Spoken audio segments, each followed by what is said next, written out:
Hello बच्चों, आशा करता हूं आप सब लोग बहुत बढ़िया होंगे और मन लगा के पढ़ाई कर रहे होंगे। जैविक वर्गीकरण के पार्ट 9 में बच्चों आप सब लोगों का बहुत बहुत स्वागत है। जैसा कि आपको याद होगा बच्चों, हम लोग विषाणु या वायरसेस प्रारंभ कर चुके थे। बिल्कुल सही। हम किसकी बात कर रहे हैं आज? विषाणु या वायरसेस की। ठीक है ना। लास्ट लेक्चर में हमने सिर्फ इतिहास की बात की थी। हमने ये देखा था कि विषाणु की खोज किसने की थी? इवानोवस्की ने। वायरस नाम किसने दिया था? पास्चर ने। बाइजरनिक वैज्ञानिक जो थे उन्होंने विषाणु या वायरस को कंटेजियम विवम फ्लूइडम कहा था। और 1935 में स्टैनली ने टोबैको मोज़ेक वायरस का क्रिस्टलीकरण करके यह सिद्ध किया कि उनके बाहर एक प्रोटीन का आवरण पाया जाता है। ठीक है, तो यह तो हमने वायरसेस की बात की। अब आपने एक चीज देखी होगी बच्चों, एक चीज पढ़ी भी होगी कि वायरसेस को हम सजीव और निर्जीव के मध्य की कड़ी मानते हैं, है ना। मतलब लिविंग और नॉन लिविंग के बीच की कनेक्टिंग लिंक मानते हैं। मतलब ना तो हम इन्हें लिविंग ऑर्गेनिजम्स कहते हैं और ना ही इन्हें हम नॉन लिविंग ऑर्गेनिजम्स कहते हैं।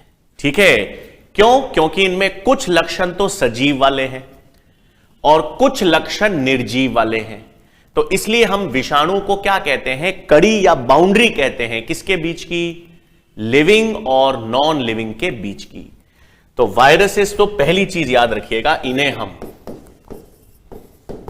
कड़ी, लिंक या बाउंड्री कहते हैं। किसके मध्य? लिविंग यानी सजीव एवं नॉन लिविंग निर्जीव के मध्य। ठीक है। अब कैसे, क्या मतलब है कि सर इन्हें लिविंग और नॉन लिविंग के मध्य? ठीक है, आप सबको इतना तो मालूम है बच्चों कि कोई भी वायरस हो, कोई भी वायरस विषाणु है, अगर वो बाहर के वातावरण में उपस्थित है, मतलब हवा में है, पानी में है, सॉइल में, मृदा में है, अगर कोई भी विषाणु या वायरस हवा में है, पानी में है या मृदा में है, तो वो निर्जीव है, मरा हुआ है। और जब वो किसी सजीव या किसी परपोषी कोशिका में प्रवेश करेगा, मानव में जाएगा, पादपों में जाएगा, जंतुओं में जाएगा, जब वो किसी भी परपोषी कोशिका में स्थानांतरित होता है या किसी परपोषी कोशिका में प्रवेश करता है, तो वो सजीव होता है। तो वो जनन भी दर्शाता है, अपनी संख्या भी बढ़ाता है, प्रतिकृतिकरण भी दर्शाता है, बिल्कुल सभी अपना उपापचय भी दर्शाएगा। लेकिन यदि वो परपोषी कोशिका में नहीं है तो उसका स्वयं का कोई उपापचय नहीं होता। अब सुनो एक चीज, सबसे पहले तो अपन ये याद रखेंगे कि वायरसेस या विषाणु किन किन चीजों के अपवाद हैं। तो अब पहली चीज आपको याद रखनी है बच्चों, विषाणु या वायरसेस 3 प्रमुख चीजों का अपवाद है। किन किन चीजों का? पहला जो विषाणु या वायरस है उनमें कोई भी कोशिकीय संरचना नहीं पाई जाती, है ना। वायरस में किसी भी प्रकार की कोशिका की संरचना, कोई कोशिका भित्ति, कोशिका झिल्ली, कोशिकांग, ये कुछ नहीं पाया जाता। किसी भी वायरस में कोई भी कोशिकीय संरचना नहीं पाई जाती। तो यदि इनमें कोशिकीय संरचना नहीं है तो यह किसका अपवाद हो गया भाई? ये कोशिका सिद्धांत का अपवाद हो गया।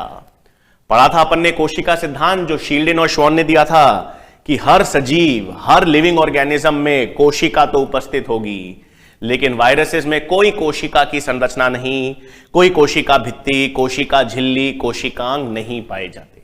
तो पहला तो वो किसका अपवाद हो गया? कोशिका की संरचना का, क्योंकि उसमें कोशिका की संरचना है ही नहीं। दूसरा, अपन वर्गीकरण पढ़ रहे हैं, 5 जगत का वर्गीकरण पढ़ा, 6 जगत का वर्गीकरण पढ़ा, मोनेरा, प्रोटिस्टा, कवक, फिर हम पादप और जंतु आगे पढ़ेंगे। इन 5 जगत वर्गीकरण में भी वायरस को कोई स्थान नहीं दिया गया। अब कैसे देंगे? हम इसे लिविंग और लिविंग ऑर्गेनिज्म मानते ही नहीं, ये तो लिविंग और नॉन लिविंग के बीच की कड़ी है, इसीलिए इसको 5 जगत वर्गीकरण में कोई स्थान नहीं दिया गया है। और तीसरी चीज, अब क्योंकि ये बाहर के वातावरण में तो मरे हुए हैं, ये तो परपोषी कोशिका के भीतर ही सजीव होते हैं, उपापचय परपोषी कोशिका के भीतर ही दर्शाते हैं। इसका मतलब इन्हें हम कृत्रिम माध्यम पे संवर्धित भी नहीं कर सकते, है ना। लेबोरेटरी में कोई वृद्धि माध्यम पे या कृत्रिम माध्यम पे इन्हें संवर्धन या वृद्धि भी नहीं करवाई जा सकती, क्योंकि यह परपोषी कोशिका के बाहर तो मृत ही है। तो क्या क्या याद रखना है आपको भाई वायरसेस में? सबसे पहली चीज, पहला बिंदु आपको याद रखना है कि वायरस या विषाणु में कोशिका संरचना नहीं पाई जाती। ठीक है ना भाई, इनमें कोई कोशिका की संरचना नहीं पाई जाती। कोशिका की संरचना नहीं पाई जाती मतलब ये किसका अपवाद हो गए? कोशिका सिद्धांत या सेल थ्योरी का अपवाद। ठीक है भाई, तो इनमें कोई कोशिका की संरचना नहीं पाई जाती। कोशिका सिद्धांत या सेल थ्योरी का क्या हो गए बच्चों? ये अपवाद। दूसरा, 5 जगत वर्गीकरण में वायरस को कोई स्थान नहीं दिया गया है। ठीक है, तो ये प्रोकैरियोट हैं सर, यूकैरियोट हैं, कुछ नहीं, इनमें कोशिका की संरचना ही नहीं है, कोई कोशिका है ही नहीं, तो इनको प्रोकैरियोट और यूकैरियोट कुछ नहीं कह सकते। फिर तीसरी चीज, इन्हें कृत्रिम माध्यम पर संवर्धित नहीं किया जा सकता।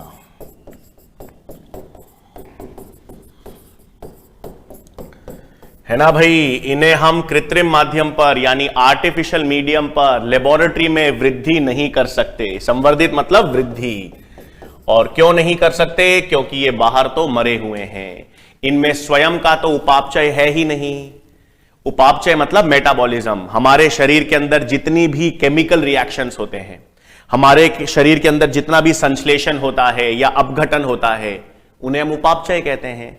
तो विषाणु में स्वयं का कोई उपापचय ही नहीं है, इसलिए इनको कृत्रिम माध्यम पे संवर्धित नहीं किया जा सकता। और चौथा लक्षण याद रखना है, साइज में ये किससे छोटे होते हैं? बैक्टीरिया से। और अगर साइज में ये बैक्टीरिया या जीवाणु से छोटे होंगे तो ये बैक्टीरियल फिल्टर से पास हो जाते हैं। तो इनकी साइज जो है वो किससे छोटी है बच्चों? इनकी साइज जीवाणु या बैक्टीरिया से भी छोटी होती है। इस कारण बैक्टीरियल फिल्टर से पास हो जाते हैं। ठीक है, तो हमने ये तो देख लिया कि ये क्या क्या नहीं है। इनमें कोशिका की संरचना है नहीं, 5 जगत वर्गीकरण में इनको कोई स्थान दिया नहीं गया, कृत्रिम माध्यम पे इन्हें संवर्धित या वृद्धि करवा नहीं सकते, और साइज बैक्टीरिया से छोटी होती है, इसलिए बैक्टीरियल फिल्टर से भी पास हो जाते हैं। तो अब ये है क्या? वायरसेस है क्या? कोशिका की संरचना तो वायरस में है नहीं। ठीक है, वायरस के अंदर कोशिका की संरचना तो है नहीं, तो है क्या? तो विषाणु को रासायनिक रूप से आप क्या कहोगे? आप रासायनिक रूप से विषाणुओं को क्या कहते हैं बच्चों? Nucleo protein complex. हां, तो रासायनिक रूप से वायरसेस क्या होंगे बच्चों? न्यूक्लियो प्रोटीन के संकुल होते हैं। ठीक है, रासायनिक रूप से वायरस क्या होंगे? रासायनिक रूप से वायरस जो हैं वो न्यूक्लियो प्रोटीन संकुल हैं। न्यूक्लियो प्रोटीन संकुल का मतलब 2 चीजों से बने हैं। एक तो प्रोटीन, हां, एक तो उनमें बाहर प्रोटीन का आवरण होगा, और उस आवरण के भीतर न्यूक्लिक यानी न्यूक्लिक अम्ल डीएनए या आरएनए होगा। तो न्यूक्लियो प्रोटीन संकुल का मतलब क्या है भाई? इनमें न्यूक्लिक अम्ल होगा और प्रोटीन होगा। तो न्यूक्लिक अम्ल और प्रोटीन का आवरण, तो प्रोटीन का आवरण यानी प्रोटीन का कोट होगा, जिसे हम पढ़ेंगे अभी, जिसे क्या कहेंगे? कैप्सिड। और न्यूक्लिक अम्ल डीएनए अथवा आरएनए होगा। अब एक चीज याद रखना बच्चों, जिन विषाणुओं में हम डीएनए होगा, जिन विषाणु में न्यूक्लिक अम्ल डीएनए होगा, उनमें आरएनए नहीं मिलेगा। और जिन विषाणुओं में आरएनए न्यूक्लिक अम्ल या आनुवांशिक पदार्थ होगा, उनमें डीएनए नहीं मिलेगा। जैसे हम लोग हैं, या जीवाणु है, या प्रोटोजोआ है, या कवक है, हम में आनुवांशिक पदार्थ क्या होता है बच्चों? डीएनए। तो हमारे में आनुवांशिक पदार्थ तो डीएनए है, न्यूक्लिक अम्ल डीएनए है, लेकिन आरएनए भी तो होता है। आरएनए होता है राइबोसोम्स में, एमआरएनए का निर्माण होता है, टीआरएनए होता है जो प्रोटीन संश्लेषण में काम करता है। तो हमारे पास डीएनए के अतिरिक्त आरएनए भी पाए जाते हैं। आनुवांशिक पदार्थ डीएनए है, लेकिन उसके अलावा गैर आनुवांशिक आरएनए भी पाए जाते हैं। विषाणुओं में ऐसा कुछ नहीं। अगर कोई डीएनए विषाणु है जिनमें डीएनए आनुवांशिक पदार्थ है, तो उसमें कोई आरएनए नहीं मिलेगा। और यदि आरएनए विषाणु है तो उसमें कोई डीएनए नहीं मिलेगा। ठीक है, तो रासायनिक रूप से वायरसेस हैं क्या भाई? न्यूक्लियो प्रोटीन संकुल होते हैं। जैसे इसमें मान लेते हैं ये, हां, ये एक प्रोटीन आवरण है भाई, ये एक प्रोटीन कोट है जिसे कैप्सिड कहते हैं। और इसके अंदर आपके पास आनुवांशिक पदार्थ या क्या होगा? न्यूक्लिक अम्ल डीएनए अथवा आरएनए। यानी विषाणु या वायरस में डीएनए व आरएनए दोनों एक साथ कभी नहीं होंगे। तो ये इंपॉर्टेंट नोट याद रखेंगे। वायरसेस या विषाणुओं में डीएनए एवं आरएनए दोनों एक साथ नहीं पाए जाते, है ना। हम में आनुवांशिक पदार्थ डीएनए है, लेकिन कई अलग अलग प्रकार के आरएनए मिलते हैं। तो हम में डीएनए आरएनए दोनों होता है, लेकिन विषाणु में डीएनए और आरएनए दोनों साथ में नहीं होंगे। तो एक बाहर प्रोटीन का आवरण होता है जिसे हम कहते हैं कैप्सिड, और अंदर न्यूक्लिक अम्ल आनुवांशिक पदार्थ होगा, डीएनए या आरएनए। डीएनए अथवा आरएनए होगा, याद रखना। डीएनए है तो आरएनए नहीं होगा, आरएनए है तो डीएनए नहीं होगा, दोनों एक साथ नहीं पाए जाते। अब वायरसेस को अपन क्या करते हैं बच्चों? देखो, डीएनए वायरसेस या आरएनए वायरसेस नाम देते हैं। डीएनए वायरसेस या आरएनए वायरसेस किस आधार पर नाम देते हैं? इनके आनुवांशिक पदार्थ पर। अब विषाणु ही एकमात्र ऐसे ऑर्गेनिजम्स हैं बच्चों जिनमें डीएनए हो सकता है या आरएनए हो सकता है। डीएनए में भी द्विरज्जुक डीएनए भी हो सकता है, एकल रज्जुक डीएनए भी हो सकता है। आरएनए में भी एकल रज्जुक आरएनए भी हो सकता है और द्विरज्जुक आरएनए भी हो सकता है। हां, तो वायरसेस में जो आनुवांशिक पदार्थों के आधार पर, ठीक है, तो यहां पर मैंने क्या किया भाई?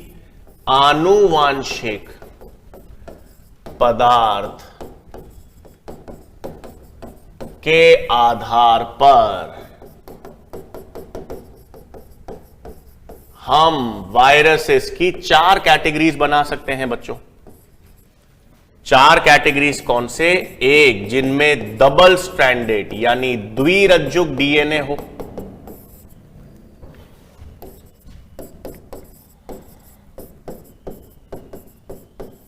एकल रज्जुक डीएनए हो,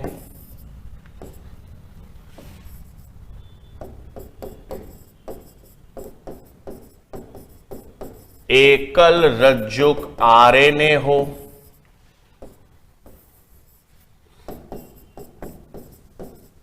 और द्विरज्जुक आरएनए हो। हां भाई, जब हम डीएनए आरएनए न्यूक्लिक अम्ल पढ़ते हैं, आणविक जैविकी पढ़ते हैं, तो उसमें तो हम पढ़ते हैं सर डीएनए तो द्विरज्जुक होता है और आरएनए एकल रज्जुक होता है ना भाई। सामान्यतः डीएनए तो द्विरज्जुक होता है और सामान्यतः आरएनए एकल रज्जुक होते हैं। लेकिन वायरस एकमात्र ऐसे ऑर्गेनिजम्स हैं जिनमें आपको द्विरज्जुक आरएनए भी मिलेगा और जिनमें आपको एकल रज्जुक डीएनए भी मिलेगा। ये एकल रज्जुक डीएनए और द्विरज्जुक आरएनए ये आपको केवल वायरसेस में मिलेंगे। जैसे जीवाणु पढ़ा अपन ने, मोनेरा जगत पढ़ा, सभी मोनेरा जगत में आनुवांशिक पदार्थ अपन ने न्यूक्लियोइड लिखा था जिसमें द्विरज्जुक डीएनए होता है। कवक हो, प्रोटोजोआ हो, प्रोटिस्टा हो, पादप हो, जंतु हो, हम सब में आनुवांशिक पदार्थ द्विरज्जुक डीएनए होता है। ठीक है, सभी में विषाणु को छोड़कर बाकी जितने भी ऑर्गेनिजम्स हैं, मोनेरा, प्रोटिस्टा, कवक, पादप, जंतु, जितने भी हम 5 जगत वर्गीकरण पढ़ते हैं, सब में आनुवांशिक पदार्थ द्विरज्जुक डीएनए ही होता है। तो एकल रज्जुक डीएनए वायरसेस में मिलेगा, एकल रज्जुक आरएनए, द्विरज्जुक आरएनए आनुवांशिक पदार्थ के रूप में केवल विषाणु में मिलेंगे। हम में एकल रज्जुक आरएनए होता है, एमआरएनए बनता है, आरआरएनए बनता है, टीआरएनए। ये सारे आरएनए एकल रज्जुक हैं जो हमारे भीतर होते हैं, लेकिन वो आनुवांशिक आरएनए नहीं है, गैर आनुवांशिक आरएनए है। आनुवांशिक पदार्थ थोड़ी है, वो तो गैर आनुवांशिक आरएनए है जो काम कर रहे हैं। लेकिन आनुवांशिक रूप से जो आनुवांशिक पदार्थ अगर आरएनए है तो वो विषाणु में मिलेगा। अब उदाहरण है भाई किस किस में क्या क्या मिलते हैं। तो द्विरज्जुक डीएनए कौन से वायरस में मिलता है? मुख्य रूप से एडिनो वायरस और बैक्टीरियोफेज। बैक्टीरियोफेज अभी हम डिटेल में पढ़ेंगे इसको, जिसे हम कहते हैं जीवाणु भोजी। जीवाणु भोजी में T2, T4, T6 और लैम्डा भोजी, ये सारे के सारे जो जीवाणु भोजी है ना, इन जीवाणु भोजी में आनुवांशिक पदार्थ क्या होता है? द्विरज्जुक डीएनए। एकल रज्जुक डीएनए केवल 2 विषाणु हैं बच्चों। हां, एक अपन ने आणविक जैविकी में पढ़ा था, आपको याद होगा। इस वायरस का नाम हमने आणविक जैविकी में पढ़ा था, कॉलीफेज इंटू 174 वायरस। ये विषाणु में आनुवांशिक पदार्थ एकल रज्जुक डीएनए होता है और एक M13 फेज। इन 2 विषाणुओं में आनुवांशिक पदार्थ एकल रज्जुक डीएनए, केवल इनमें और किसी में नहीं। एकल रज्जुक आरएनए बच्चों यहां पर पादप वायरसेस आते हैं, है ना। अधिकांश जो पादप वायरसेस हैं, प्लांट वायरसेस, उनमें एकल रज्जुक आरएनए होता है। जैसे ये TMV, टोबैको मोज़ेक वायरस, ये सारे जो मोज़ेक वायरस है ना, इनमें आनुवांशिक पदार्थ एकल रज्जुक आरएनए होता है। और आपके बाकी रोगजनक जो विषाणु हैं, polio virus, rhabdo virus, retro virus, सर्वाधिक वायरसेस जो हैं उनमें आनुवांशिक पदार्थ एकल रज्जुक आरएनए है। ये आपका जो कोरोना वायरस है, कोविड, ये भी किस में आएगा? एकल रज्जुक आरएनए। तो जब हम मानव रोग पढ़ेंगे ना, तो मानव रोग में हम जीवाणु द्वारा संक्रामक रोग पढ़ेंगे और विषाणु द्वारा संक्रामक रोग भी पढ़ेंगे। एड्स पढ़ेंगे, पोलियो पढ़ेंगे, रेबीज पढ़ेंगे, चिकनगुनिया, डेंगी, ये सारे रोग को, ये सब आरएनए द्वारा संक्रामक रोग हैं। तो वो retro virus, rhabdo virus, polio virus, influenza virus, सर्दी जुकाम वाला वायरस, ये सब एकल रज्जुक आरएनए वाले हैं। और द्विरज्जुक वायरस में, द्विरज्जुक आरएनए वायरस, जिनमें आरएनए आनुवांशिक पदार्थ है और आरएनए के साथ साथ वो द्विरज्जुक आरएनए है, तो रियो वायरस, रोटा वायरस और वुंड ट्यूमर वायरस, ये वायरसेस में आनुवांशिक पदार्थ क्या है? द्विरज्जुक आरएनए। ठीक है भाई, तो आपके पास याद क्या रखना है? द्विरज्जुक डीएनए वाले वायरसेस, एकल रज्जुक डीएनए वाले वायरसेस, द्विरज्जुक। बाकी और कोई भी वायरस, हेपेटाइटिस का वायरस, स्वाइन फ्लू का वायरस, कोरोना वायरस, जितने भी वायरसेस हम सब मानव रोग में पढ़ेंगे, उनमें हम देखेंगे सब में आनुवांशिक पदार्थ एकल रज्जुक आरएनए होता है। ठीक है, एड्स वाला जो रेट्रो वायरस है, रेबीज वाला रैप्डो वायरस है, पोलियो वायरस है, influenza, hepatitis, swine flu, chikungunya, dinghy, ये सब वायरसेस जो हैं, सब में आनुवांशिक पदार्थ एकल रज्जुक आरएनए होता है। ये हम सब मानव रोग में देखेंगे। लेकिन यहां पर आपको याद रखना है, आनुवांशिक पदार्थ के आधार पर अपन ने वायरसेस को 4 कैटेगरीज में डिवाइड कर दिया। इसमें एकल रज्जुक डीएनए वाले वायरस, एकल रज्जुक डीएनए केवल वायरसेस में मिलेगा और द्विरज्जुक आरएनए भी केवल वायरसेस में मिलेगा। ठीक है, द्विरज्जुक डीएनए तो बाकी सभी जीवों में होता ही है और एकल रज्जुक आरएनए वाले वायरसेस ये रहे। तो अपन ने क्या देख लिया बच्चों? वायरसेस की बात की, अपन ने कहा वायरसेस रासायनिक रूप से क्या है? न्यूक्लियो प्रोटीन कॉम्प्लेक्सेस हैं। न्यूक्लियो प्रोटीन का मतलब बाहर एक प्रोटीन का आवरण है जिसे अपन प्रोटीन कोट या कैप्सिड कहते हैं, और अंदर आनुवांशिक पदार्थ या न्यूक्लिक अम्ल होगा, डीएनए होगा या आरएनए, दोनों एक साथ नहीं होंगे।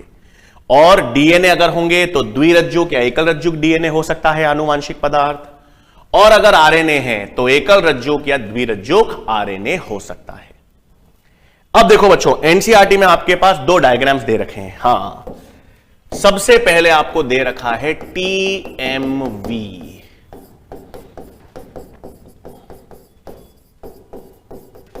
जिसे हम कहते हैं टोबैको मोज़ेक वायरस, है ना। इस टोबैको मोज़ेक वायरस की संरचना आपको दे रखी है। कैसे? 1 मिनट।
ठीक है बच्चों, ये आपके पास एक ऐसी संरचना किसकी दे रखी है हमारे पास? टोबैको मोज़ेक वायरस की। ये तंबाकू मोज़ेक वायरस है। इसमें सबसे पहली चीज तो आपको पता होना चाहिए, ये प्रोटीन कोट है जिसे हम कहते हैं कैप्सिड, है ना। प्रोटीन कोट क्या होता है? प्रोटीन कोट कैप्सिड है। और यहां पर देखो, ये प्रोटीन कोट कैप्सिड की छोटी छोटी इकाई हैं जिसे कैप्सोमियर्स कहते हैं। कैप्सोमियर्स क्या हो गई बच्चों? ये कैप्सिड की छोटी इकाइयां।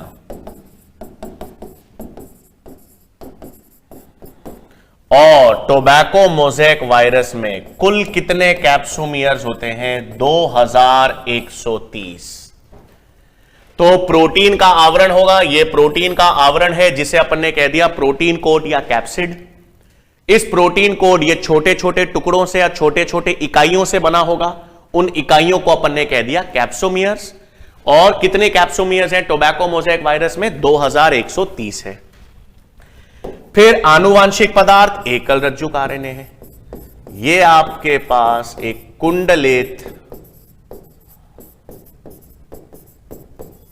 एकल रज्जुक आरएनए है, सिंगल स्ट्रैंडेड आरएनए।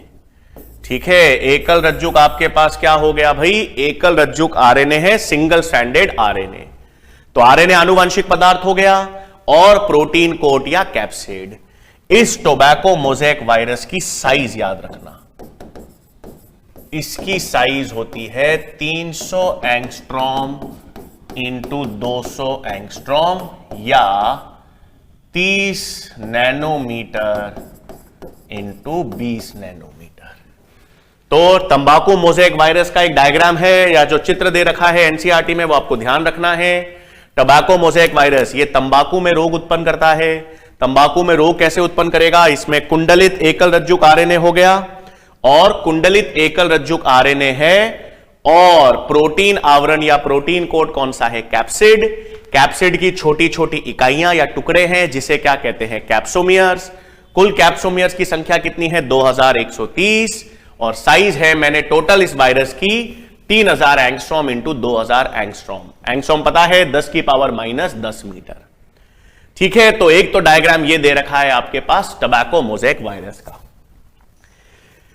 फिर बच्चों यहां पर हम किसकी बात करेंगे? यहां पर फिर हम बात करेंगे जीवाणु भोजी की।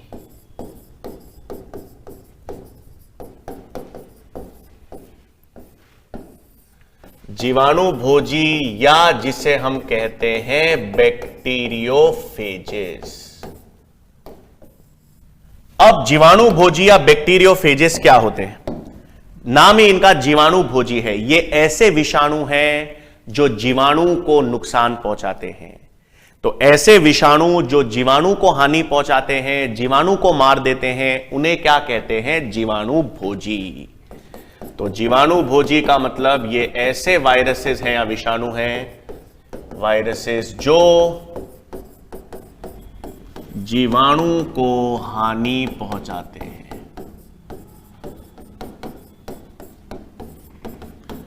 ठीक है, मतलब बेसिकली जीवाणु को मार देने वाले विषाणु है ना, जीवाणु को मार देने वाले विषाणु को क्या कहते हैं भाई? जीवाणु क्या कहते हैं हम? जीवाणु भोजी कहेंगे। ठीक है बच्चों, अब ये तो जीवाणु भोजी की बात है। अब ये जीवाणु भोजी की संरचना कैसी होती है? तो ये भी डायग्राम एनसीईआरटी में दे रखा है। देखो भाई यहां पर, हां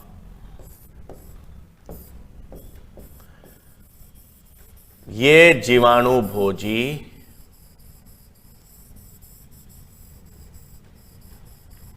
में एक प्रोटीन आवरण है,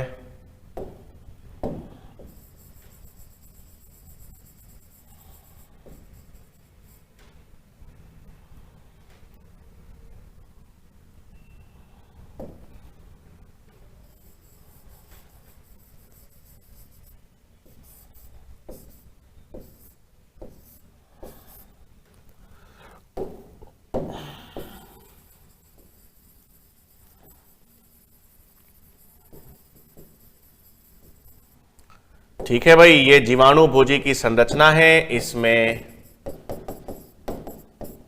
ये प्रोटीन कोट या जिसे हम कैप्सिड कहते हैं, ठीक है, हेड वाला भाग हो गया बच्चों। ये आनुवांशिक पदार्थ डीएनए है, द्विरज्जुक डीएनए होगा। अभी अपन ने देखा ही है जीव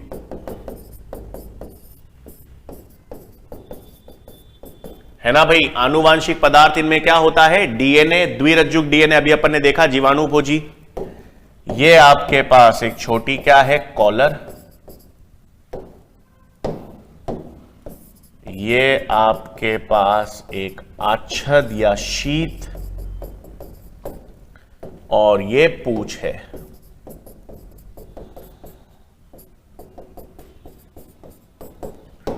ठीक है, तो ऐसा आपके पास क्या दिखता है बच्चों? जीवाणु भोजी की संरचना है। ठीक है, तो जीवाणु भोजी की संरचना कुछ इस तरह से होती है और ये ऐसे वायरस या विषाणु हैं जो किसे पहुंचाते हैं? जीवाणु को हानि पहुंचाते हैं। अब बिल्कुल एनसीईआरटी में नहीं है, लेकिन हम पढ़ेंगे, हम जीवाणु भोजी के जीवन चक्र की बात करेंगे। हम ये देखेंगे कि कोई भी जीवाणु भोजी जो है या बैक्टीरियोफेज जो है, वो जीवाणु भोजी जीवाणु को कैसे संक्रमित करता है, कैसे जीवाणु को मारता है या हानि पहुंचाता है ना भाई। तो अब हम किसकी बात करेंगे? जीवाणु भोजी के जीवन चक्र की। तो पहली चीज बच्चों, जीवाणु भोजी का जीवन चक्र। ठीक है, अब जीवाणु भोजी का जीवन चक्र जो है ना, उसमें अपन दो पढ़ेंगे बच्चों। एक होता है जिसे कहते हैं लाइटिक चक्र, और एक होता है जिसे कहते हैं लाइसोजेनिक चक्र। ठीक है, एक मिनट, थोड़ा सा इसको बेहतर लिख दो। ठीक है, तो जीवाणु भोजी जो है ना बच्चों, जीवाणु भोजी के जीवन चक्र में हम दो तरह के चक्र पढ़ेंगे, लाइटिक चक्र और लाइसोजेनिक चक्र। हां, लाइटिक और लाइसोजेनिक, इसके द्वारा हमको यह भी मालूम चल जाएगा कि एक विषाणु कैसे किसी परपोषी कोशिका में जाकर उसे नुकसान पहुंचाता है। ठीक है, तो एक एक करके जीवाणु भोजी के जीवन चक्र की बात करेंगे, लाइटिक चक्र और लाइसोजेनिक चक्र। सबसे पहले तो अपन किसकी बात करेंगे? लाइटिक चक्र की। सबसे पहले कौन से लाइटिक चक्र की बात करेंगे? इसमें पद, तो पहला पद आता है बच्चों इसमें जिसे कहते हैं अटैचमेंट। डायग्राम से समझेंगे कैसे है, इधर आ जाओ। मान लेते हैं बच्चों ये एक जीवाणु कोशिका है। ठीक है, ये मेरे पास एक जीवाणु कोशिका है।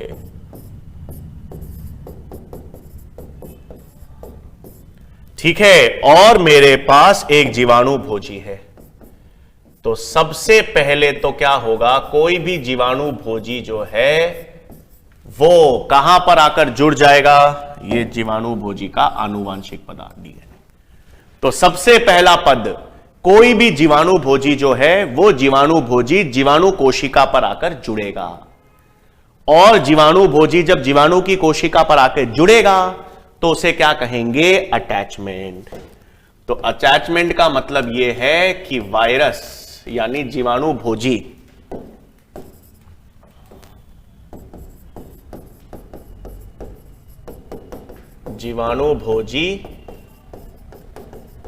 बैक्टीरिया की कोशिका से जुड़ता है। ठीक है, जीवाणु भोजी किससे जुड़ा भाई? बैक्टीरिया की कोशिका से जुड़ेगा, पहला। दूसरा पद होता है पेनिट्रेशन, जिसे हम कहते हैं भेदना। अब जीवाणु भोजी बच्चों लाइसोजाइम का स्त्रावन करेगा। जीवाणु भोजी जो है वो लाइसोजाइम का स्त्रावन, याद है लाइसोजाइम जो आपके लार में भी होती है, और वो लाइसोजाइम जीवाणु की कोशिका भित्ति पेप्टिडोग्लाइकेन को घोलने का काम करती है, तोड़ने का काम करती है। तो जीवाणु भोजी जो है वो लाइसोजाइम का स्त्रावन करेगा, और वो लाइसोजाइम हल्का सा कोशिका भित्ति को घोलेगी और एक छेद उत्पन्न करेगी, और उस छेद के माध्यम से, ठीक है ना, एक छेद उत्पन्न कर देगी, और उस छेद के माध्यम से विषाणु जो है यानी जीवाणु भोजी जो है वो अपना डीएनए जीवाणु कोशिका के भीतर प्रवेश करेगा। तो भेदने का मतलब क्या हुआ भाई? जीवाणु भोजी ने लाइसोजाइम का स्त्रावन किया, वो लाइसोजाइम एक जगह पर जीवाणु की कोशिका भित्ति को घोल देगी, एक छेद उत्पन्न हो जाएगा, और विषाणु या जीवाणु भोजी अपना डीएनए जीवाणु के भीतर स्थानांतरित कर देगा। तो भेदन में क्या हो रहा है? भेदन में जीवाणु भोजी का डीएनए जीवाणु में प्रवेश करता है।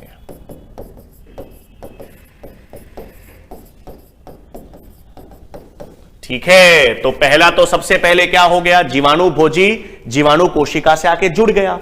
जुड़ने के बाद लाइसोजाइम का स्त्रावन किया उसने और हल्का सा छेद उत्पन्न हुआ कोशिका भित्ति में, और उस छेद से वायरस ने अपने डीएनए आनुवांशिक पदार्थ को जीवाणु में भेज दिया। अब तीसरा पद आता है बायोसिंथेसिस। तीसरा पद क्या आता है, जैव संश्लेषण। अब यहां पे मजा आएगा। हमने कहा था वायरस बाहर, अगर वायरस वायु में है, जल में है या भूमि पर है तो वो मरा हुआ है।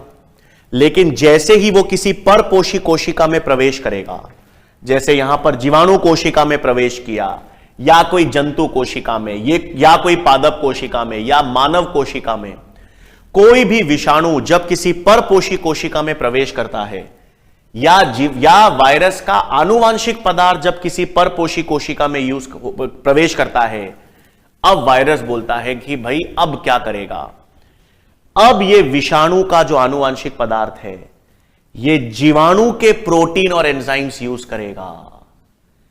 जीवाणु के प्रोटीन और एंजाइम अपने लिए यूज करेगा, और ये जीवाणु के प्रोटीन और एंजाइम्स यूज करके बच्चों अपने लिए नए विरियॉन्स बनाएगा। हां, मतलब आप इमेजिन करो, आपका घर है, आपकी किचन है, कोई बाहर का व्यक्ति जिसे आप जानते ही नहीं, कोई अनजान व्यक्ति आपके घर में घुस जाए और घुसकर आपकी ही किचन के, आपके ही सारे सामान का इस्तेमाल करे अपना खाना बनाने के लिए, अपने जनन के लिए, और आप कुछ ना कर पाओ। यही वायरस करता है। ठीक है, जब तक तो वो जल में था, वायु में था, भूमि बाहर था, जब तक तो वो मरा हुआ था।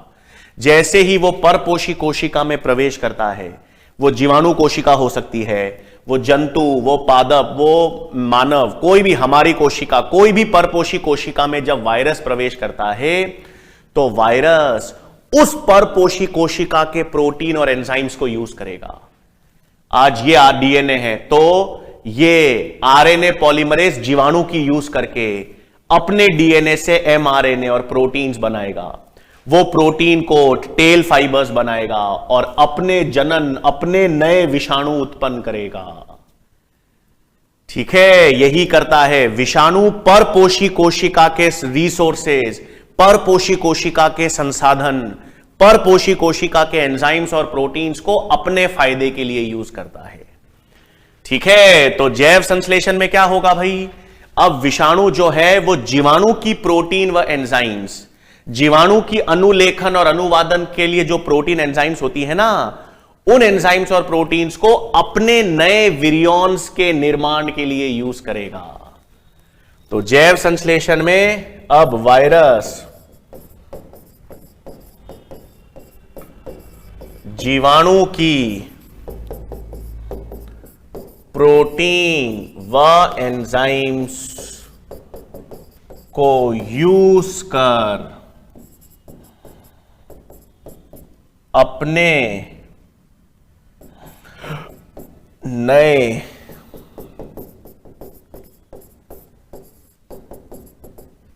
या अपने नए प्रोटीन्स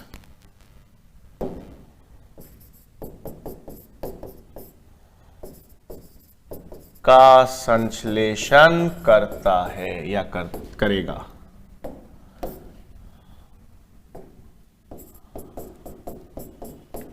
ठीक है, इस प्रक्रिया को क्या कहेंगे, बायोसिंथेसिस। अब उसने नया प्रोटीन कोट कैप्सिड बना दिया, टेल बना दी, कॉलर बना दी। अब इन सबको जोड़कर नए संक्रामक विषाणु बनाने हैं। इसको जोड़कर नए संक्रामक विषाणु बनाने हैं। तो चौथा पद होता है मैच्योरेशन या परिपक्वन।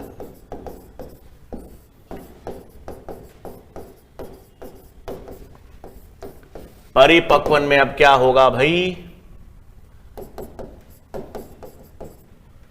वायरस के प्रोटीन मतलब हेड टेल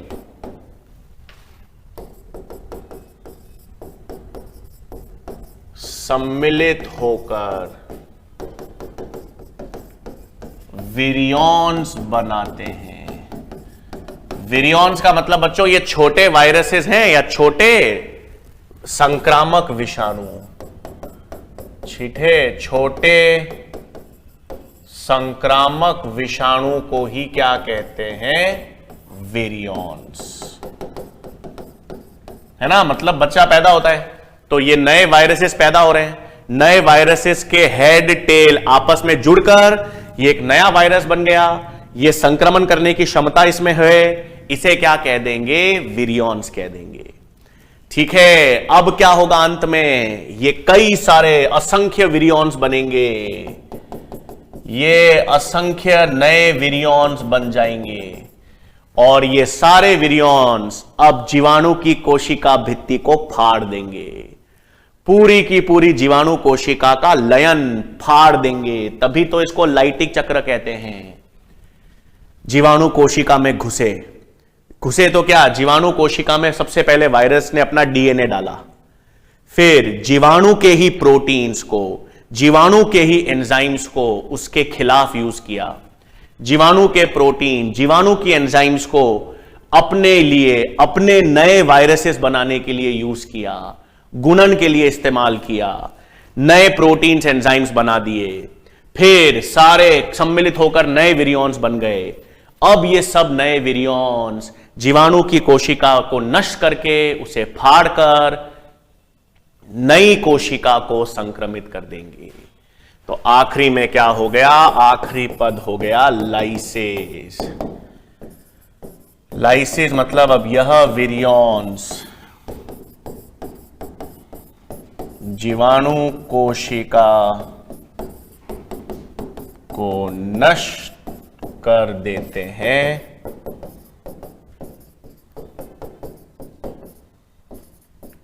और नई जीवाणु कोशिका को संक्रमित करते हैं। और ये साइकिल क्या कहलाती है बच्चों, लाइटिक साइकिल। इस साइकिल को क्या कहेंगे, लाइटिक साइकिल। तो क्या हुआ देखो भाई, हम बात कर रहे थे जीवाणु भोजी की, जीवाणु भोजी के जीवन चक्र की। जीवाणु भोजी के जीवन चक्र में पहला कौन सा चक्र है, लाइटिक चक्र। लाइटिक चक्र में सबसे पहले वायरस जीवाणु भोजी जीवाणु से आके जुड़ा, फिर उसने अपने आनुवांशिक पदार्थ को जीवाणु के अंदर डाला, डालने के बाद जीवाणु की ही प्रोटीन और एंजाइम्स को अपने फायदे के लिए यूज किया, अपने प्रोटीन्स बनाने के लिए यूज किया। फिर उसके जब प्रोटीन बन गए तो वो सम्मिलित होकर नए विरियॉन्स बनाए और अंत में इन विरियॉन्स ने पूरी जीवाणु कोशिका को फाड़कर उसे नष्ट कर दिया और अगली कोशिका को संक्रमित करने लग गए। ये पूरा चक्र कौन सा है, लाइटिक चक्र। तो इसका ये लाइटिक चक्र दर्शाने वाले जो जीवाणु भोजी है ना, लाइटिक, यह चक्र दर्शाने वाले जीवाणु भोजी को क्या कहते हैं, वायरुलेंट फेज, या इस चक्र को हम वायरुलेंट साइकिल भी कहते हैं। वायरुलेंट मतलब रोगजनक, यहां पर जीवाणु को हानि पहुंच रही है, जीवाणु नष्ट हो रहे हैं, जीवाणु की कोशिका फट रही है, इसलिए लाइटिक चक्र दर्शाने वाले जीवाणु भोजी को क्या कहेंगे, वायरुलेंट फेज, या इस चक्र को कहेंगे वायरुलेंट साइकिल, क्योंकि जीवाणु को क्या हो रही है, हानि पहुंच रही है। ठीक है भाई, तो ये अपन ने किसकी बात की, जीवाणु भोजी के जीवन चक्र में हमने लाइटिक चक्र की बात की। ठीक है, अब हम लाइटिक चक्र के बाद किसकी बात करेंगे, लाइसोजेनिक चक्र की। अब लाइटिक चक्र के बाद किसकी बात करेंगे भाई, दूसरा चक्र कौन सा है, लाइसोजेनिक चक्र।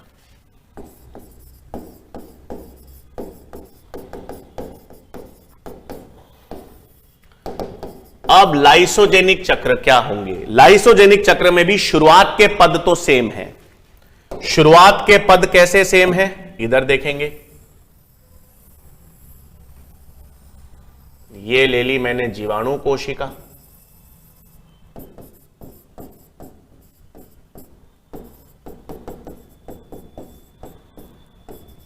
वही सबसे पहला तो वायरस आएगा, वायरस आकर इससे जुड़ेगा।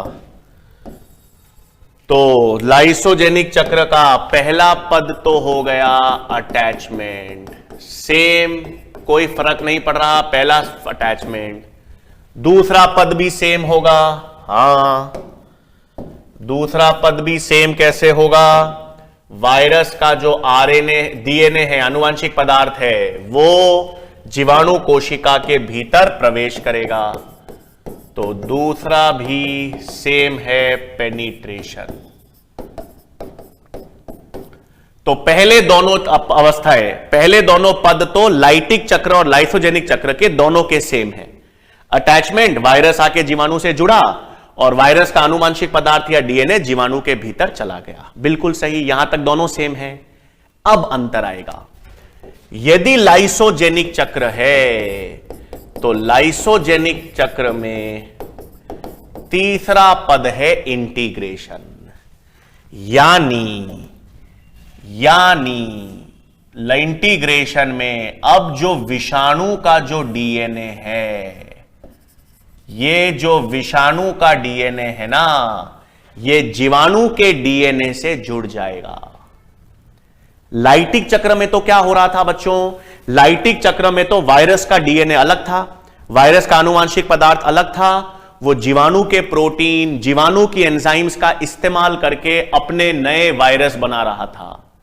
अब यहां पर ऐसा नहीं होगा। यहां पर क्या होगा? जो विषाणु का, जो जीवाणु भोजी का डीएनए आनुवंशिक पदार्थ जीवाणु में गया है ना, वो अब जीवाणु कोशिका से जुड़ जाएगा, जीवाणु के डीएनए या गुणसूत्र से जुड़ जाता है। तो इंटीग्रेशन, अब क्या होगा? इंटीग्रेशन का मतलब जीवाणु भोजी का डीएनए जीवाणु के डीएनए या गुणसूत्र से जुड़ जाता है। ठीक है, तो इंटीग्रेशन में अब क्या होगा? जीवाणु भोजी जो है, जीवाणु भोजी का जो डीएनए है वो जीवाणु के डीएनए या गुणसूत्र से जुड़ जाता है। और इसे क्या कहेंगे?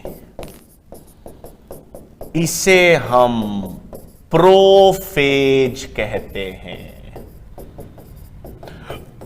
है ना। अब ये जो संरचना है, कैसी संरचना? भाई वायरस का डीएनए था, ये तो वायरस का जीवाणु भोजी का डीएनए आनुवंशिक पदार्थ है ना, ये जीवाणु के साथ जुड़ गया, मतलब ये जीवाणु के डीएनए का हिस्सा बन गया। मतलब अब ये जीवाणु को हानि नहीं पहुंचाएगा, ये नए वायरसेस नहीं बनाएगा, जीवाणु कोशिका को नष्ट नहीं करेगा, बस जीवाणु के डीएनए से जुड़ा हुआ रहेगा, उसका हिस्सा बना रहेगा। तो इसे कहेंगे प्रोफेज।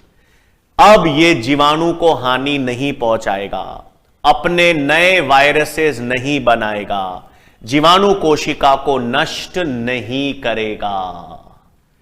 इस चक्र को लाइसोजेनिक चक्र कहेंगे।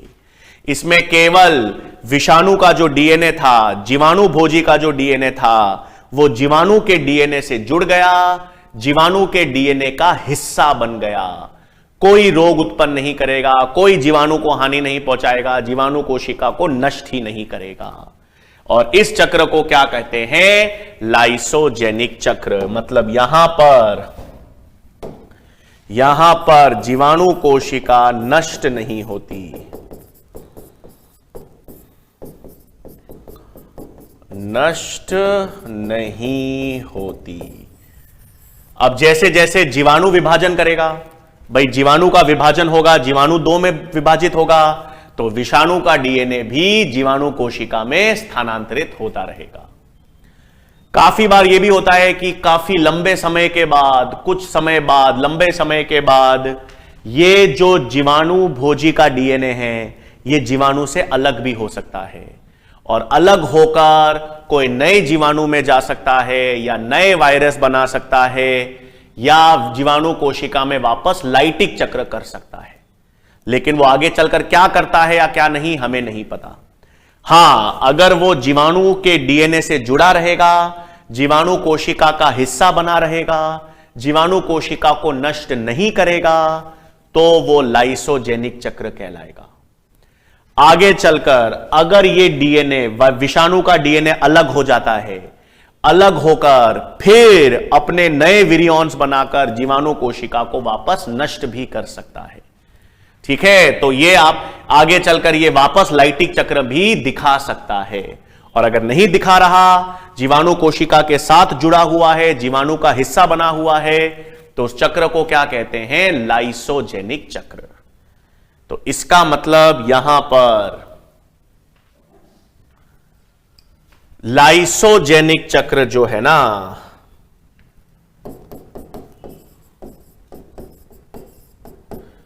यह चक्र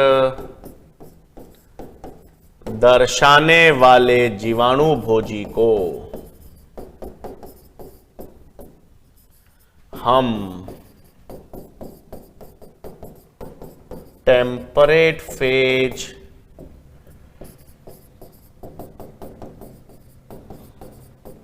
या नॉन वायरुलेंट फेज कहते हैं।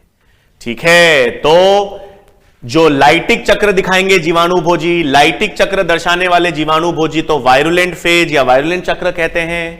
और लाइसोजेनिक चक्र दर्शाने वाले जीवाणु भोजी, ये जीवाणु को हानि नहीं पहुंचाते, जीवाणु कोशिका को नष्ट नहीं करते, केवल इनका आनुवांशिक पदार्थ जीवाणु के आनुवांशिक पदार्थ से जुड़कर उसका हिस्सा बन जाता है।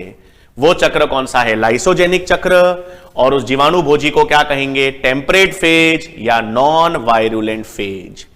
और ये इंपॉर्टेंट टर्म याद रखना है बच्चों, इंपॉर्टेंट टर्म ये वाला कि जब वायरस या जीवाणु भोजी का डीएनए जीवाणु के डीएनए या गुणसूत्र से जुड़ जाएगा, तो उसके बाद उसे किस नाम से जानते हैं? तब उसे प्रोफेज कहेंगे। तब उसे क्या कहेंगे बच्चों? प्रोफेज कहेंगे। ठीक है, तो अब नेक्स्ट चीज क्या ध्यान में रखनी है? ये तो अपन ने जीवाणु भोजी का जीवन चक्र देख लिया। किसका जीवन चक्र देख लिया भाई? जीवाणु भोजी का जीवन चक्र। अब ये तो वो वायरस थे, ये तो वो वायरस थे जो जीवाणु को या बैक्टीरिया को नुकसान पहुंचा रहे थे। अब मैं 3 कैटेगरीज और ले सकता हूं यहां पर वायरस की। हां, एक तो है भाई पादप विषाणु,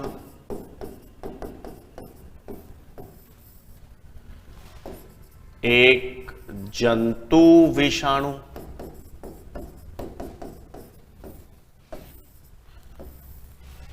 और एक मानव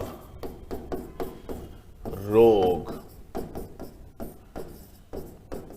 उत्पन्न करने वाले विषाणु। है ना भाई? ये 3 कैटेगरीज हैं। अब मानव रोग उत्पन्न करने वाले विषाणु तो हम मानव रोग वाले चैप्टर में पढ़ेंगे। ठीक है ना? इसमें अपन पोलियो, हेपेटाइटिस, सर्दी जुकाम यानी common cold, chikungunya, dengue, AIDS इत्यादि, हां कोरोना भी पढ़ेंगे भाई। तो ये सारे भाई, ये सारे मानव रोग उत्पन्न करने वाले विषाणु में हैं। ये सब हम मानव रोग वाले चैप्टर में पढ़ेंगे। ठीक है, जंतु में उत्पन्न करने वाले बीमारी होती है बेटो फुट एंड माउथ डिजीज, और एक फुट एंड माउथ डिजीज जो होती है वो जंतुओं में। ठीक है, किन में होती है बच्चों? जंतुओं में होती है। और जंतुओं में किसके द्वारा होती है? वायरस के द्वारा उत्पन्न होती है। तो वायरस के द्वारा जंतुओं में कौन सी बीमारी आपको ध्यान में रखनी है भाई? ये फुट एंड माउथ डिजीज याद रखना है। ठीक है, फिर पादपों में विषाणु कौन कौन से रोग उत्पन्न कर सकते हैं, या पादप विषाणु में यहां पर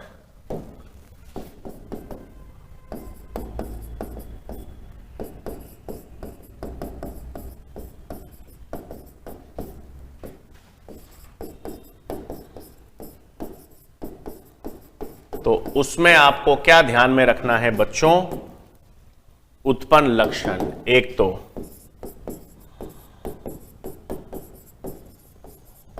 स्टंटेड ग्रोथ यानी वृद्धि संदमन जिसे कहते हैं,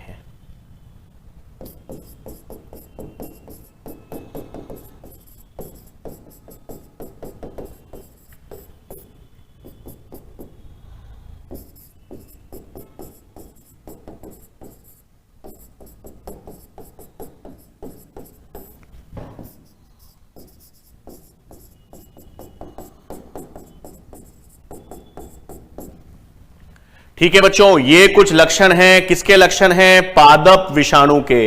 जब पादप विषाणु जो है ना बच्चों, पादप विषाणु जब पादपों को संक्रमित करेंगे तो पादपों की वृद्धि का संदमन हो जाएगा, पत्तियां घुमावदार हो जाती हैं, पत्तियां घूमने लग जाती हैं या घुमावदार हो जाती हैं, पत्तियां पीली पड़ जाती हैं और उनकी शिराएं विलुप्त हो जाती हैं और एक मोज़ेक निर्माण होता है। पत्तियों पर या तने पर काले काले विशेष जो है ना, काले काले धब्बों का निर्माण हो जाता है, जिसे मोज़ेक निर्माण कहते हैं।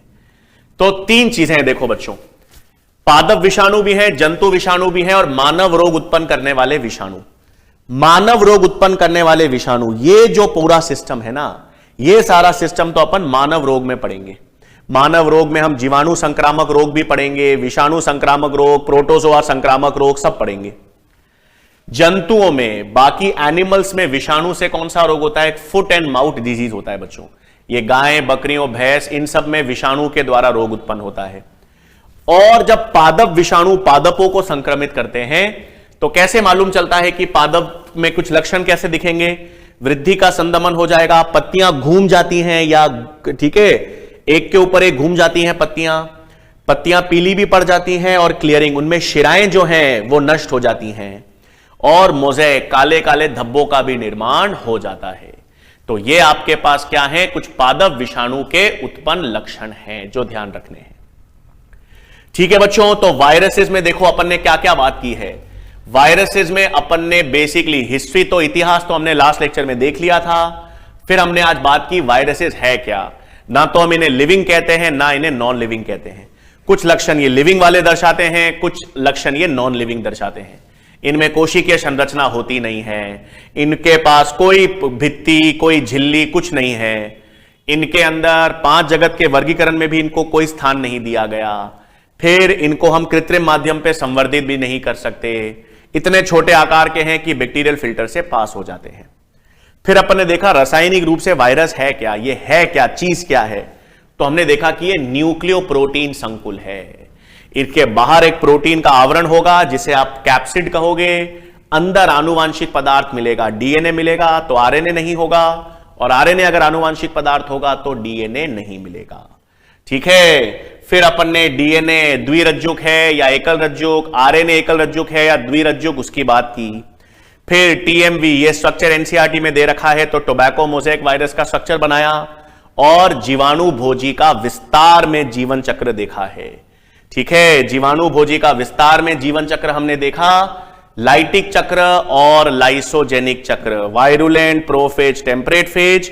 और फिर अपन ने वायरसेस की बात की कि भाई पादप में अगर कोई रोग उत्पन्न करेगा विषाणु तो ये सारे लक्षण देखने को मिलेंगे। जंतुओं में वायरस कौन सा रोग उत्पन्न करता है, मुख्य रूप से फुट एंड माउथ डिजीज। और मानव रोग वाले जो विषाणु हैं वो हम नेक्स्ट लेक्चर, मतलब जब हम मानव रोग वाला चैप्टर करेंगे ना, उसमें अपन देख लेंगे।